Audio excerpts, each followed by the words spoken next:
E aí, gente, tudo bem? Como é que vocês estão? Vamos embora. Podcast de hoje. Hoje vamos falar, obviamente, de seleção brasileira. Encarou a Espanha, 3-3, Santiago Bernabéu, um saldo bastante positivo. Concordo aqui com a matéria do Caê Mota, do GE. Bastante positivo, na minha opinião. Vamos falar também da classificação do Grêmio. Venceu o Caxias mais uma vez, está na final do Campeonato Gaúcho, né? Ontem eu digo ontem porque a eliminação do Internacional veio se efetivar de madrugada, praticamente, né? Ontem, pela madrugada, já começaram a tirar uma casquinha, né? E aí a coroação veio com a classificação do Grêmio, que sofreu um pouquinho, é verdade, tá? Sofreu não, mas digamos assim que suou frio, eu acho, o torcedor no finalzinho, né? Com uma possível reação. Mas acho que não foi ameaçado em nenhum momento. E agora, né? Vai fazer uma bela final, uma belíssima final contra o Juventude e vai aproveitar aí para continuar tirando uma casquinha, né? A consagração efetivamente vai vir se vier o hepta, né? Se vier a conquista de mais um caneco estadual, tá? Bom, vamos embora, vamos devagar, vamos falar também da questão do Gabigol, vamos falar da liberação do Allianz Parque, finalmente, depois de 2 meses, né? 2 meses e pouquinho enfim, do Palmeiras jogando longe de seus domínios por conta do gramado, parece que vai rolar aí o jogo no Allianz Parque. Então vamos embora, vai. Seleção brasileira, começar aqui com as palavras do treinador, o técnico Dorival Júnior, e a gente vai deixar nossa opinião sobre o saldo, né? Pelo menos a minha percepção. Vamos lá. O Dorival apontou cansaço, né? Admitiu dificuldades contra a Espanha, mas valorizou os resultados, né? Era o que eu falei sobre o jogo da Inglaterra. Nesse momento, a gente entende que o Brasil está passando por uma mudança, especialmente no comando técnico. Eu não digo reformulação, porque eu acho que as principais caras são essas, né? Neymar, que está lesionado, vai voltar com certeza. A gente tem o Vini Júnior, a gente tem o Rodrigo, o Rafinha, o Paquetá, enfim, uma ou outra peça pode acabar mudando, mas eu acho que assim, a base, né, dos atletas mais experientes com alto nível técnico vai ser essa mesmo, né? Então eu não digo renovação, eu digo uma mudança importante no comando, na forma de treinar, na filosofia, na forma de pensar. Acho que o Dorival é muito diferente é, é, é, nos bastidores, né? Na forma como. Óbvio que a gente não tá lá, a gente não sabe, mas na forma como ele lida com os atletas e na forma como ele propõe o jogo. É muito diferente do Fernando Diniz, por exemplo. Então é uma mudança bastante drástica. E pelos resultados que aconteceram, uma vitória para cima da Inglaterra em Wembley, um empate para cima um empate com a Espanha no Santiago Bernabéu, aliás, dois pênaltis bem mandrakes, né? A gente vai falar da partida daqui a pouco, especialmente dessa partida. Foi um saldo muito importante, na minha opinião, tá? É mais do que boas atuações. Eu acho que são os resultados. A gente, como torcedor, e eu falei isso no último podcast, a gente está carente de resultados. Óbvio que a gente quer que isso venha agregado e somado a boas atuações. Mas o torcedor tem um entendimento que neste momento é resultado. E as boas atuações vão vir junto com os bons resultados e a confiança que vai se elevando, né, para na disputa aí das eliminatórias da Copa do Mundo e mais próximo agora a disputa da Copa América, tá? Vou pegar algumas palavras do treinador. A Espanha é uma seleção que já tem um conjunto muito bem definido, seu treinador já conhece cada movimento dos seus atletas. Saímos do Brasil há 10 dias e tenho certeza e uma convicção grande que poucos acreditariam naquilo que acabou acontecendo. Nós jogamos um ótimo jogo na primeira partida. Hoje nos faltou um pouquinho de vitalidade, talvez de energia que gastamos no jogo anterior. Mesmo assim, a equipe mostrou uma valentia muito grande, foi atrás do resultado, tá? Bom, não preciso nem dizer que a Espanha jogou muito melhor que o Brasil, mas eu acho que nessa partida em especial, por todo o contexto que eu já falei, a mudança, o descrédito em certos aspectos, o descrédito, a desconfiança com a seleção brasileira, não só da crítica e do torcedor brasileiro, mas da crítica internacional também. Eu acho que o prejuízo foi maior para a Espanha do que para o Brasil. A Espanha mostrou muitos erros, assim, foi amplamente superior na partida, tá? Amplamente superior da partida e o tal do Lamine Yamal é um espetáculo. É um jogadoraço, um atleta de 16 anos da seleção espanhola. O garoto joga bola, cara. Ele joga, faz um salseiro absurdo. Mas, fazendo um parênteses aqui, uma menção rosa, porque joga muito. É impressionante a canseira que ele deu na marcação brasileira. Só que eu acho que assim, o jogo em si, o empate, a gente fala que teve 2 pênaltis bem mandrakes, né? Bom, vamos com calma, vamos falar do jogo então. Depois a gente volta aqui para as palavras do Dorival Júnior e vamos alinhar o raciocínio aqui. Eu acho que foi dentro das possibilidades, o Brasil atuou da forma como poderia, né? Estamos falando aqui de uma seleção que, como disse o Dorival, já se conhece, a comissão técnica também conhece. A Espanha tem um DNA, uma forma muito clara de se jogar futebol, de ter a posse de bola, de ter muita posse de bola e de avançar as suas linhas de marcações quando está sem a bola, pressionar essa bola no campo do adversário. Esse é o estilo da Espanha. E eles fizeram valer esse estilo. E fizeram com muita categoria por dados momentos do jogo. Em dados momentos do jogo, a seleção brasileira parecia perdida. Não conseguia sair, teve que apelar para chutão, errando saída de bolas, errando passes curtos, bobos às vezes, tá? Então a Espanha foi muito, assim, acho que jogou muito mais bola. Dentro da proposta de jogo, da identidade de jogo que tem a seleção espanhola, foi muito melhor. O placar é aberto com um pênalti bem mandrake, né? Que ali a disputa de bola do João Gomes com esse fenômeno, na minha opinião, né? Esse fenômeno, o Lamine Yamal fez um salseiro ali, acabou entrando em contato com o João Gomes, ele buscou o contato, na minha opinião, tá? Para mim foi um pênalti bem mandrake. A gente fala de árbitros brasileiros e toda vez que tem competições internacionais eu falo aqui, e eu acompanhei muito de perto, por exemplo, a Copa do Mundo feminina. Falei, cara, assim, árbitro brasileiro é ruim, mas árbitro ruim tem em todo lugar, né? É impressionante. O saudoso. Deixa eu ver se eu consigo pegar o nome dele aqui. Não vou ter o nome dele, né? Do Antônio Nobre. Antônio Nobre, se eu não me engano. O saudoso árbitro português da partida. Que, cara, assim, que árbitro, né? Precisando se preparar melhor, né? Ele e os assistentes dele, né? Precisando se preparar melhor aí, porque o jogo, como é amistoso, não tinha árbitro de vídeo. E olha, é impressionante. O segundo pênalti, para mim, ali pelo ângulo, né? Assim, os atletas muito próximos, na linha de fundo. é, Talvez fique difícil a visão. O primeiro pênalti, para mim, é um escândalo, porque o Yamal ele busca o contato. Ele perde a bola, perde o tempo da bola e ele busca o contato. Ele claramente busca o contato. E aí, um pênalti bem mandrake, enfim, o juiz marcou e o Rodri foi lá, marcou o primeiro gol. O segundo gol é uma pintura, né? Uma pintura e uma bizarrice da defesa brasileira. O Dani Olmo saiu driblando, fez fila, a gente pode dizer assim, e a defesa brasileira parecia um grupo de peladeiros, né? Tentando marcar o Olmo, que nem é o mais habilidoso é o Yamal. E ele driblou todo mundo, fez fila, fez um belo gol, uma pintura. Não tô aqui querendo desvalorizar o gol, que foi belíssimo. Mas, se você acompanhou o jogo e se você buscar mesmo os melhores momentos, você vai ver que parecia um grupo de peladeiros, né? Os defensores brasileiros nesse lance do Daniel. Bom, o Brasil consegue diminuir isso já no segundo tempo com o Rodrigo, né? Um presente, né? Um presente do Unai Simon, ele vai sair, enfim, vai sair tocando a bola, uma saída muito errada, né? A Espanha provou do seu próprio veneno, eu diria aqui, né? O Brasil executou a marcação adiantada que a Espanha faria com qualquer adversário. E o Rodrigo foi muito bem na leitura, né? Interceptou o passe do goleiro Simon e um gol de cobertura, assim, com uma habilidade para poucos, né?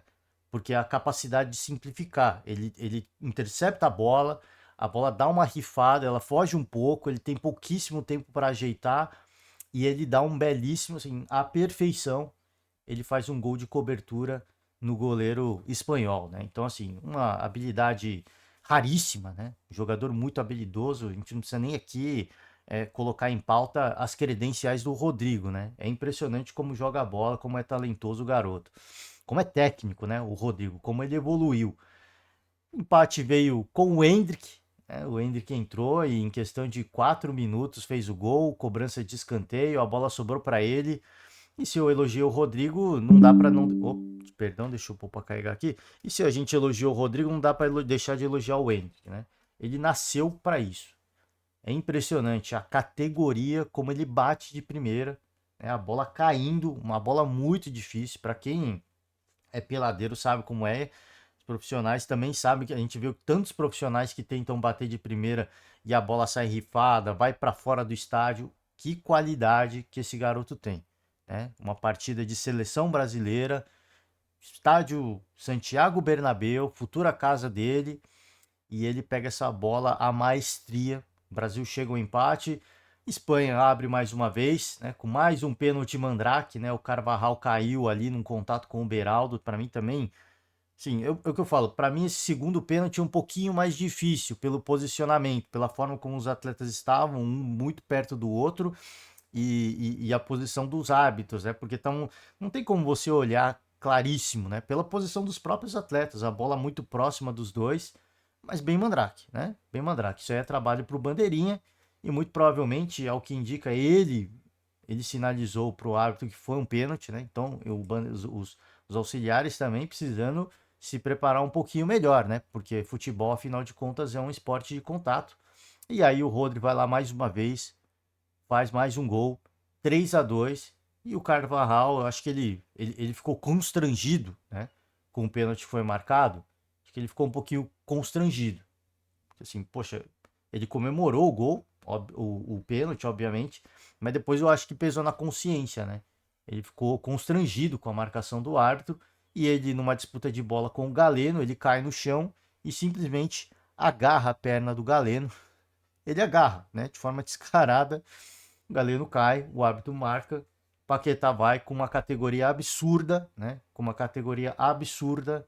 O Paquetá marca o gol da igualdade mais uma vez, 3-3. Volto a repetir, Espanha para mim foi muito melhor, superior dentro da sua proposta de jogo, de ter a posse de bola, de adiantar a marcação, de pressionar o adversário, tirar o espaço do adversário, cortar as linhas de passe. A Espanha foi muito melhor que o Brasil. Mas essa partida, para mim, mostrou mais problemas da seleção espanhola do que da brasileira. Porque meio que caiu do céu dois gols, né? Por causa dos pênaltis marcados. Só que a Espanha tem muita posse de bola e eles ficam. Isso já não é de hoje, né? Isso já não é de hoje. Eles insistem em um chute de fora da área e eles não têm atletas com uma potência de chute para fazer uma diferença muito grande, né? A gente sempre fala aqui, tem que chutar. E eu concordo que eles têm que chutar, né? Eles conseguem ter essa posse de bola, eles conseguem recuperar a bola rápido. Ali dentro da grande área é uma loucura, é difícil a bola chegar lá mesmo tabelando muito bem. Então, chuta de fora da área. A bola pode desviar, né? Pode dar uma rifada no marcador, enganar o goleiro e entrar. Mas, volto a repetir, os atletas espanhóis, com todo respeito, né? Com todo respeito, aqui não é uma ofensa. Pouquíssimos conseguem gerar uma potência de chute para de repente pegar o goleiro de surpresa ou a bola desviar com uma velocidade suficiente para eventualmente matar o goleiro na jogada, né? Então, assim, é muito óbvio essa forma da Espanha jogar. Então, por mais que eles tenham jogado melhor e que tenham ameaçado muito mais e que tenham criado muito mais, é um estilo de jogo muito óbvio, né? E não é assim, e não é só de hoje, não é só desse jogo do Brasil. Já desde a Copa do Mundo do Catar já se falava isso, né? Uma equipe que se porta muito bem, consegue ter a posse de bola, mas chega ali perto da grande área e aí toque para lá, e toque para cá, e toque para lá, e chute, e toque para lá, e toque para cá, e chute, toque para lá, e toque pra... e chute, né? E acaba tomando gols de bola parada, como aconteceu com o Brasil, com um dos gols do Brasil, por exemplo. Um erro de saída de bola, que é raro, mas o gol do Endrick, gol de bola parada, né? O pênalti aí, obviamente que é gol de bola parada, mas é muito difícil também. Então, assim, eu acho que essa partida expôs mais problemas da Espanha do que o Brasil, porque o Brasil está mudando, né? Acho que todo mundo tem o entendimento de que o Brasil está mudando. E falando de Brasil especificamente, eu saio contente com o saldo, né? Acho que o Dorival ele apostou na experiência em dados momentos. Acho que foi um pouco cabeça dura, né? Pela questão de ser amistosos. Eu acho que, por exemplo, o segundo jogo ele já poderia ter entrado com o Endrick, né? Assim, atender ao pedido da galera e mostrar pra galera o porquê que não dá pra começar com o Endrick. Eu entendo ele colocar o Endrick no segundo tempo, pegar adversários mais cansados, né? Só que, galera, o apelo popular é que ele entrasse como titular. Eu não acho que ele tem ainda vigor físico para bater de frente com marcadores europeus, assim, zerados, né? Começando o jogo. Eu ainda acho que não, apesar de ser muito forte. E no segundo tempo, eu acho que ele poderia ter dado mais rodagem para o trio de ataque, futuro trio de ataque do Real Madrid, Rodrigo, Vinícius Júnior e Endrick, né? Porque talvez tenha sido uma visão tendenciosa, mas para mim a sensação que ficou é a seleção estava mais perigosa com os três em campo do que quando ele começou a fazer as substituições, né? E aí correu um risco, porque veio um pênalti, caiu um pênalti do céu, né? Ninguém imaginar que o Carvajal ia cometer a atrocidade que ele cometeu segurando a perna do Galeno. E ninguém imaginar que o juiz fosse marcar mais um pênalti, nada a ver, né? Um pênalti mandrake para a Espanha. Então, flertou com perigo, porque poderia ter buscado. E o Brasil teve condições até de eventualmente buscar o terceiro gol. Eu acho, pelo menos a minha percepção é que o Brasil estava mais perigoso com os três. Mas entende, em dado momento, obviamente, você tem que fazer as substituições. Por isso que eu digo assim, poderia ter dado mais tempo para os três juntos, né? É um pouco óbvio, porque o Endrick vai para o Real Madrid daqui a pouco. Sim, mas brinca com isso, né? Você está reformulando, né? Você está tentando mudar. Você está tentando aproximar a seleção brasileira do torcedor. Então, atende o apelo popular. É um jogo amistoso. É um jogo amistoso. Não custa nada, acho, né? Acho que faltou só uma outra coisa. Gostei muito desse início de trabalho do Dorival. Ele simplifica, né? Não é o feijão com arroz, né? Vai ter muita gente que fala, o Dorival faz o feijão com arroz. Não, o Dorival ele simplifica, ele não complica, né? Ele descomplica. Ó, cada um atua desse jeito. Eu convoquei esses caras para atuarem desse jeito. Vou tirar o melhor de cada um, não vou mudar a característica de ninguém.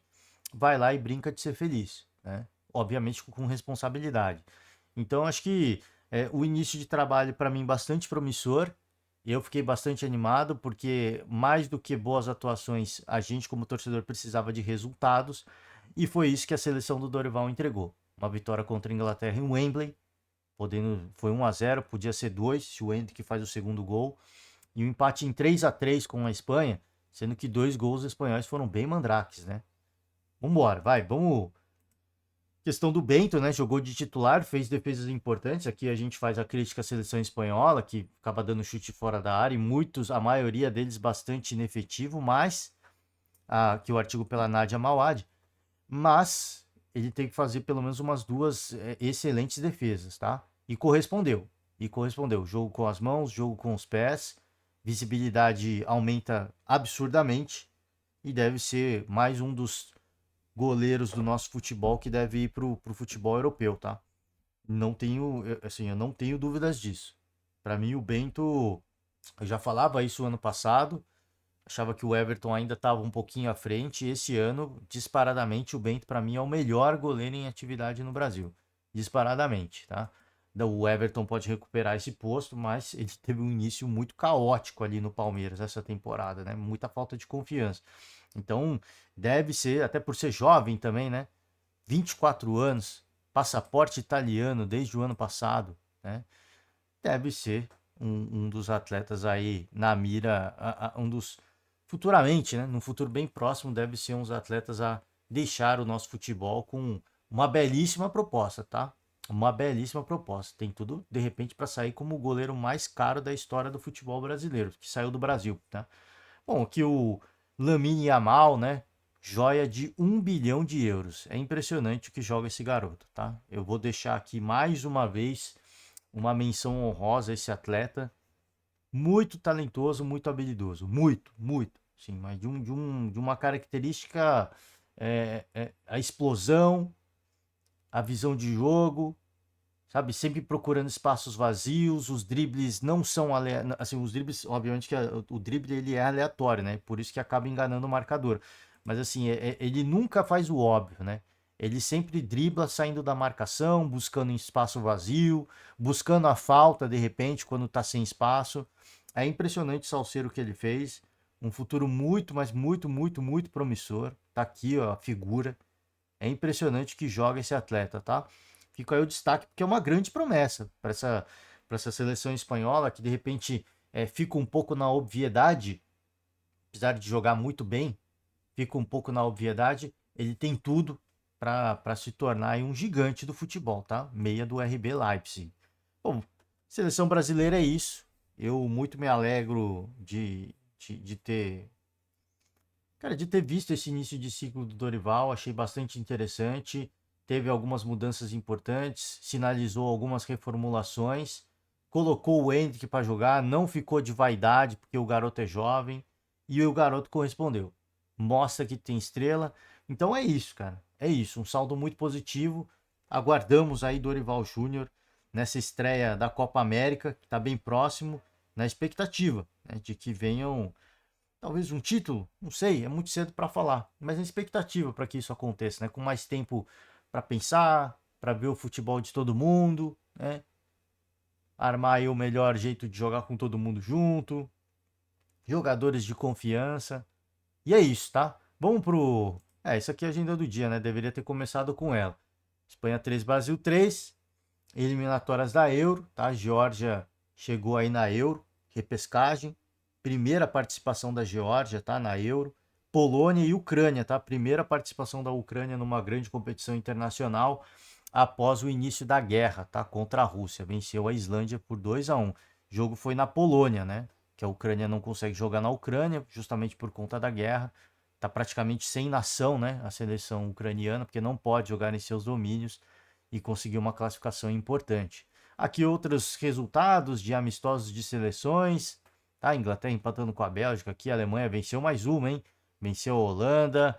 Aqui França 3-2 contra o Chile, né? Depois de ter perdido para a Alemanha, um gol relâmpago ali, impressionante. E a Argentina vencendo a Costa Rica, o Uruguai perdeu para a Costa do Marfim, Portugal perdeu para a Eslovênia. E é isso em termos de seleções, eliminatórias da Ásia aqui, aqui é, né? A Austrália talvez seja uma das seleções mais fortes da Ásia, tá? A Austrália está no continente da Oceania, né? Mas a gente sempre fala aqui, eles jogam as competições internacionais como parte da Ásia justamente pelo nível técnico, tá? Porque se fosse jogar os campeonatos da Oceania, eles iam ganhar todos, né? Iam ser simplesmente soberanos. Então, mas aqui, né, Austrália e Líbano, a Austrália é um dos times, se a gente falar de Ásia, né, do grupo de seleções que joga a competição asiática, a Austrália é uma das melhores, né, disparado. Então tem tudo para se classificar mais uma vez para a Copa. Campeonato Gaúcho, Grêmio 3, Caxias 2. A gente vem aqui para a matéria do Grêmio. Matéria por João Vitor Teixeira. Tem a foto do Renato aqui. Vamos deixar o Renato na tela, porque o Grêmio tem um início avassalador. Esse 3-0. Caxias dá um sustinho. Eu não digo que passou por um perrengue o Grêmio, porque venceu o primeiro jogo, né? Então até um empate, o torcedor estava tranquilo. Acho que só bateu aquela apreensãozinha, né? Que fica, pô, foi tão fácil fazer os 3-0 e de repente, né? Fica aquela sensação de, ó, gente, vamos prestar atenção aí, né? Mas enfim, quando construiu já a goleada, né? Depois não foi mais goleada, mas quando estava construindo a goleada, foi um passeio, né? A gente teve o gol do Cristaldo, 2 gols do Diego Costa. Impressionante, né? Assim, a participação do Diego Costa. Acho que o segundo gol, se eu não me engano, o que ele mata de peito e faz, assim, é de uma qualidade de um cara que sabe o que está fazendo. Foi subaproveitado no Galo, na minha opinião. Foi subaproveitado no Botafogo, na minha opinião. Assim, com direito ao Bruno Lage ter que justificar por que ele estava colocando o Diego Costa, né? Enfim, a gente está invertendo as coisas, né? A gente tem um treinador tendo que explicar as credenciais do Diego Costa. Acho que a gente está invertendo um pouco as coisas, mas enfim, ali no Grêmio ele consegue mostrar o seu futebol, o porquê que ele se tornou um atleta consagrado, né? Que o Renato Gaúcho também explora esse atleta da forma como deveria também, né? Que a gente obviamente faz sua crítica, mas o Bruno Lage, na minha opinião, também não explorava muito bem o atleta como deveria. Mas enfim, o Grêmio venceu o Caxias, acho que foi uma vitória tranquila, apesar do sustinho, né? Caxias tentando buscar ali um resultado favorável, de repente levar para uma disputa de penalidades, mas eu acho que esse risco nunca aconteceu. O Grêmio vence, está na final do Campeonato Gaúcho, vai encarar o Juventude, né? Tira uma casquinha dos rivais do Colorado. E vamos pegar aqui algumas falas do Renato, né? Ele, o Mike, foi multado em 20 mil reais. Que ele fala em relação ao lateral esquerdo por conta do cartão vermelho recebido, hein? Cartão carinho, hein? 20 mil reais. Ele tem nos ajudado, mas colocou em risco uma classificação para uma final. O Grêmio é muito grande para um jogador cometer um erro tão infantil naquele momento do jogo, tá? Então, olha, o Renato deixa aqui uma crítica, né, ao Mike. E a gente sabe que o Kahneman, ele é um pouco caçado pela arbitragem, né? Eu tenho entendimento disso. O Kahneman é um pouco caçado pela arbitragem, como a gente sabe que é, o, o Fagner também é um pouco maldoso, né? Mas ele é caçado também, mas recentemente aí no Corinthians, duas cotoveladas, se eu não me engano, no Fagner, né? Se eu não estou enganado. Ele também ele faz jus à fama, né? Mas em dados lances ele é caçado sim pela arbitragem, fica avisado, caçado não, ele fica avisado por conta de lances dele mesmo, né? Atitudes dele mesmo. A gente tem, por exemplo, o Gabigol também foi muito visado em dado momento. Acho que o Dudu do Palmeiras também foi muito visado. Hoje já não tanto. E o Kahneman é um cara avisado também, mas faz por merecer a fama, né? Mas se fosse o Kahneman, eu tenho certeza que o Renato não faria isso, tá? A nossa sorte é que estava 3-0. Já foi um sufoco com 3 gols. Só para vocês saberem, existe a caixinha. E eu multei ele. Aqui se ganha bem em dia. Estrutura maravilhosa. Mas se pisar na bola, vai deixar. A caixinha agradece. Coisas que só o Renato fala, né? Por isso que muita gente não gosta. Acho que um treinador muito folclórico, né? Que não é muito treinador, é mais resenhão. Eu acho que é um personagem muito necessário no futebol. E eu não estou sendo irônico. Eu sempre aqui expressei a minha admiração por Renato Portaluppi. Nosso primeiro tempo foi muito bom. Se não o melhor que fizemos, o que treinamos na semana era para esquecer a vantagem. Tínhamos que decidir no primeiro tempo. Meu time criou, fez 3 gols, dominando completamente. Aí tivemos a expulsão. Jogar 45 minutos mesmo com 3 gols de vantagem é perigoso. Eu entendo assim, o posicionamento do Renato, e o Caxias é uma equipe do Rio Grande do Sul que sempre complica. O ano passado eliminou o Inter, né? É uma equipe que sempre complica no campeonato estadual, mas mesmo com um jogador a menos, com todo o respeito do mundo ao Caxias, com todo o respeito do mundo ao Caxias, não é pro Grêmio passar dificuldades, mesmo com um jogador a menos diante do Caxias, tá? Óbvio que o Renato aqui contextualiza, o jogo ficou difícil mesmo, com todos os méritos ao Caxias, mas, né, o Grêmio é uma equipe de Série A que vai jogar Libertadores, né? Então, assim, eu acho que não há nível de comparação, mesmo com um jogador a menos. Eu acho que não. Inclusive, tem treinadores que dizem que é mais difícil jogar com um time com um jogador a menos do que um time com os 11, né? Porque em vez de se lançar ao ataque e de repente abrir espaços, ele se fecha e fecham todos os espaços. Então, acho que tem coisas importantes, né? Óbvio que o Renato faz a crítica, isso prejudicou, isso dificultou. Ele é um treinador ofensivo, mas eu acho que ficam lições aqui, né? É uma bela oportunidade para o Renato, de repente, treinar alguma coisa aí para Libertadores, né? Porque Libertadores pode acontecer muito. E o Kahneman a gente sabe como é que é, né? É um cara um pouco intempestivo, às vezes chega muito duro, pode ter jogos que pode ficar sem o atleta, né? E se de fato ficar sem o atleta, ele vai tomar o gancho do jogo seguinte, porque tomou o cartão vermelho. Enfim, acho que foi um belo teste e para mim não está aprovado o Grêmio para esse teste ainda, tá? Aqui a crítica do Renato, concordo, valido também, mas foi um teste e para mim o Grêmio não passou no teste. Pensando em Libertadores, tá? Tô nem falando a nível de Campeonato Gaúcho, tô falando pensando em Libertadores. Tomamos 2 gols, mas faz parte. O mais importante foi conseguir nosso objetivo. Poderia ter sido bem mais fácil, se tornou difícil pela expulsão. Mais uma vez ele condiciona a expulsão, tá? Então, volto a repetir, o Renato aqui está admitindo, na minha opinião, que o Grêmio não está preparado para jogar a Libertadores, tá? Porque ter jogador expulso na Libertadores é a coisa mais fácil do mundo, tá? Então, acho que para mim, apesar de não dizer categoricamente, para mim, eu interpreto que foi uma admissão de que o Grêmio ainda não está preparado para jogar Libertadores da forma como deve ser jogado. Apesar de ser um belo time, ser ofensivo, ter jogadores de qualidade, marcar gols. Mas a Libertadores é uma competição onde as condições mais adversas se tornam reais. Jogador a menos, altitude, né? Frio extremo, calor extremo. É o que acontece, né? É o que acontece. E o próximo adversário é o The Strongest na Bolívia, tá? Você joga praticamente com um jogador a menos por conta da altitude. E se com um jogador a menos sofreu para encarar o Caxias, que dirá com o The Strongest. Então acho que aqui, tudo bem, acho que cabe a crítica. O Renato usou o Mike meio que como um bode expiatório, mas para mim aqui foi, as palavras dele foi uma admissão de, olha, temos muito, precisamos fazer muito para entrar bem na Libertadores e disputar de fato a Libertadores, tá?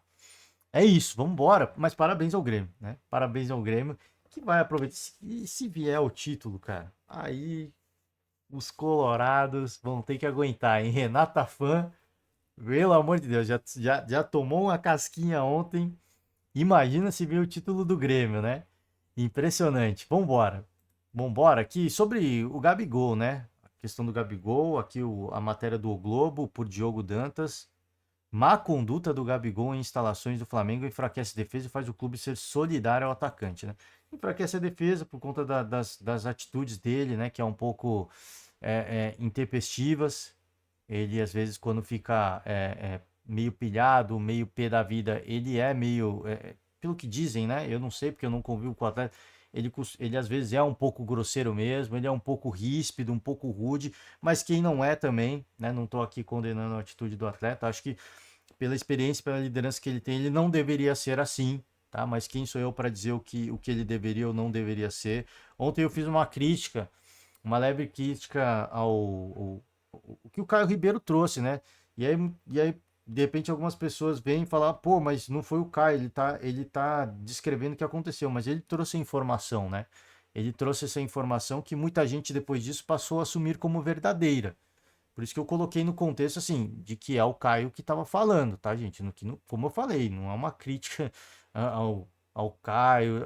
Foi uma crítica, foi uma leve crítica, mas assim, a crítica é direcionada porque ele trouxe informação. Ninguém até o momento havia trazido informação. A mim passou a impressão de que, né, ele estava.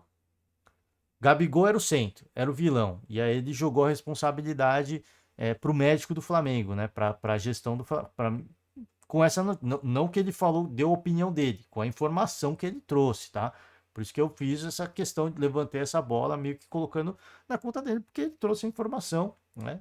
Que eu não duvido, que eu não questiono, e por isso eu fiz a narrativa ali em torno do que ele falou, né? A gente, obviamente, recebe informações de credibilidade, e o Caio é um cara de muita credibilidade, na minha opinião. Tudo que ele falar eu assumo como uma verdade quase absoluta, porque não é um cara que precisa de holofote, ele não precisa inventar, ele não precisa fazer VT, ele não precisa criar uma fake news para de repente fazer um clickbait, ele nunca foi disso, por isso que eu assumo como uma verdade quase absoluta, né?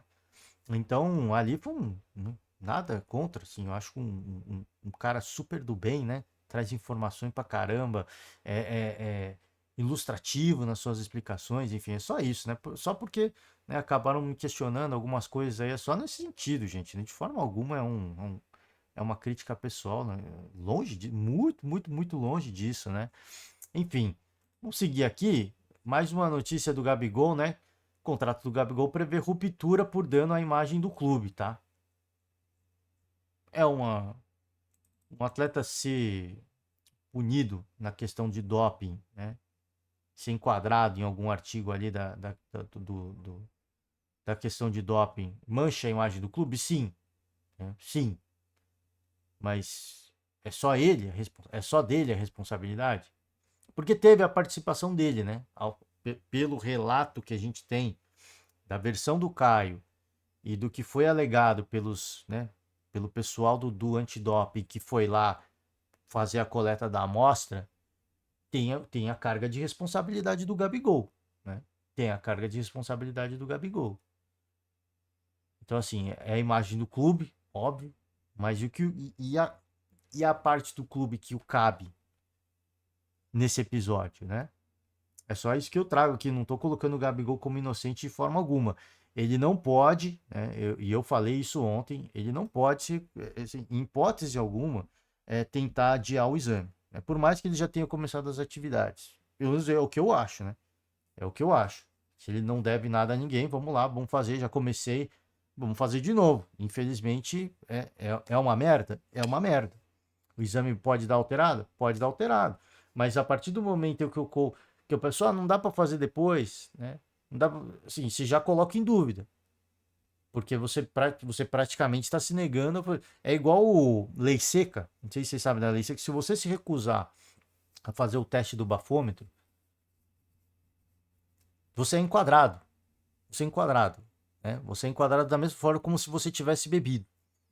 Então, se você foi lá, parou numa blitz, o cara pede para você fazer o exame do bafômetro, você se recusa a fazer, você toma a punição como se tivesse bebido, por mais que você não tenha bebido e tenha se recusado a fazer o teste. Então é a mesma coisa, chega o cara do antidoping, você se recusa num primeiro momento, você é enquadrado imediatamente. Né? Não, não é a hora que você quer. É a hora que a gente quer. Isso aqui é é um protocolo, né? E como eu falei ontem, é um protocolo para todos os atletas, não é só para atleta de futebol. Eu não sei qual é as nuances, de repente pô, ele começou o treino, começou a atividade, não dá para vir depois, né? Porque o exame não vai sair limpo, eu não sei como é que funciona nesse sentido. Não sei qual que é o tipo de lobby que o clube pode fazer, mas se há uma prerrogativa, se há uma possibilidade, o clube falhou em fazê-lo também, né? Na minha opinião. Não só o clube, mas o próprio Gabigol depois com as suas atitudes futuras, né? Posteriores ao episódio. Vamos lá, vamos finalizar. Allianz Parque, perto de ser liberado aí, jogo da semifinal contra o Novo Horizontino, vai ser lá, tá? Vai ser. E aqui o artigo por Camila Alves, Thiago Ferri, explicando, né? Quase 2 meses, tá? Quase 2 meses sem jogos do Palmeiras em sua residência, né? Para mim é uma vergonha. Para mim é uma vergonha a gestão do Allianz Parque, né? A empresa que gere o Allianz Parque, para mim é uma vergonha. Deixar o gramado chegar na condição que chegou e o clube ficar doido, por mais que eles tenham a gestão, mas assim, o Palmeiras não jogar lá, é eles que estão perdendo dinheiro também, né? Eles estão perdendo dinheiro também. O Palmeiras perde dinheiro e a empresa que gera está perdendo dinheiro, porque não é só o jogo, não é só a bilheteria, é o consumo dentro do estádio, é o quanto movimenta as regiões anexas, né? Comerciantes, bares nos arredores. O prejuízo foi gigantesco.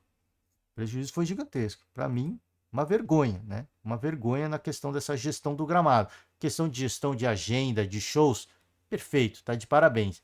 Mas na gestão do gramado, para mim, uma vergonha, tá? Acho que eles vão ficar ligados nisso aí para o futuro, tá? Porque jogaram o tal do termoplástico, né? E nunca mais olharam para aquilo. Sendo que isso não é uma questão que acontece, porque para muita gente fala, ah, não, mas o problema só deu agora. Gente, o problema que deu não é uma coisa que acontece do dia para noite. Virou o dia, pô, termoplástico derreteu, tá grudando na chuteira da galera. Isso já estava acontecendo. Isso já estava acontecendo, mas em menor grau. Em menor grau, até que chegou o estopim e aí tem que parar as atividades. Então os caras já sabiam o que estava acontecendo. E tivemos aí o período de férias, dezembro, janeiro, e nada foi feito, né?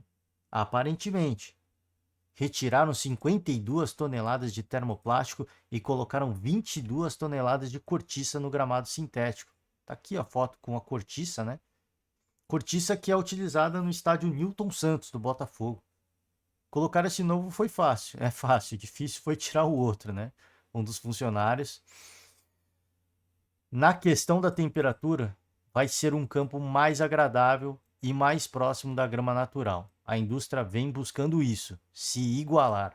Com essa solução do orgânico, ela consegue vencer a questão da temperatura, fica muito mais próximo da grama normal, tá? O CEO da Soccer Glass, que é a empresa responsável pelo gramado, tá? O termoplástico usado antes, o termoplástico que era usado antes já servia como isolante térmico e além disso para absorver impacto, é o mesmo papel da cortiça nesse caso, né? mas não tem a mesma capacidade da cortiça. Por isso era necessário irrigar o piso com mais frequência. Então, acho que muita gente se perguntava, né? Por que que mesmo sendo um gramado sintético se irrigava? Que pela questão da manutenção e também acho que pela velocidade da bola, né? Gramado um pouquinho mais úmido, mesmo sintético, a bola fica um pouco mais veloz, né? Enfim, né? Enfim, tá aqui as explicações. A cortiça instalada se assemelha à utilizada no gramado do Newton Santos, mas não é igual, tá? Tá aqui ó, a diferença. O termoplástico do lado esquerdo. Imagina você tirar tudo isso do gramado.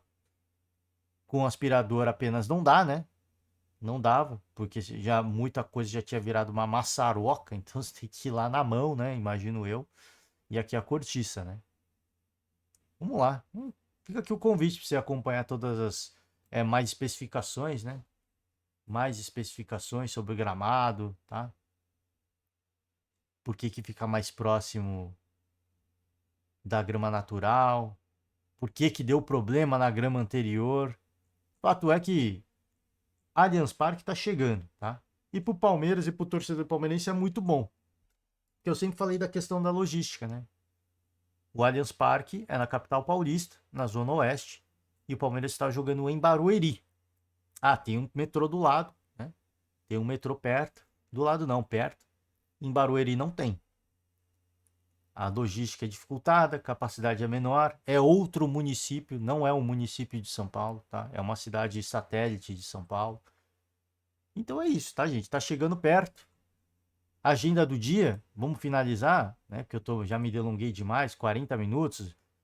Primeiro jogo aqui da semifinal, Santos e Bragantino vão definir aí a primeira equipe finalista do Campeonato Paulista, tá? É isso, gente, ó, Botafogo vai jogar Taça Rio também. A gente vai acompanhar de tudo um pouco e amanhã nós estamos de volta, tá? Peço perdão pelo longo podcast, era para me era para encurtar, mas aqui, né, me empolguei falando de seleção brasileira. Vou encerrar por hoje. Você que nos acompanha até aqui, deixa aquela famosa moral.